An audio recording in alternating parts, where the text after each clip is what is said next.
Hyderabad outer ring రోడ్డుపై ఓ car బీభత్సం సృష్టించింది. రంగారెడ్డి జిల్లా నార్సింగి వద్ద వేగంగా వెళుతూ అదుపు తప్పి ఓఆర్ఆర్ పై నుంచి కిందకి పడిపోయింది. ఈ ఘటనలో ఒకరు మృతి చెందగా నలుగురికి తీవ్ర గాయాలయ్యాయి.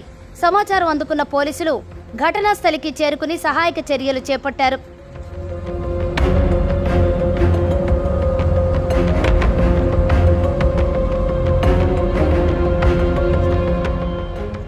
చందానగర్కు చెందిన వంశీ, సాయి కిరణ్, మదన్, చందకర రాము, శ్రీశైలం అనే యువకులు సోమవారం రాత్రి గచ్చిబౌలిలోని ఓ పబ్లో పార్టీ చేసుకున్నారు. అనంతరం కారులో 5గురు ఇంటికి బయలుదేరారు. నార్సింగి వద్దకు చేరుకోగానే వీరి కారు అదుపు తప్పి రింగ్ రోడ్డు కిందకి పల్టీలు కొట్టుకుంటూ పడిపోయింది.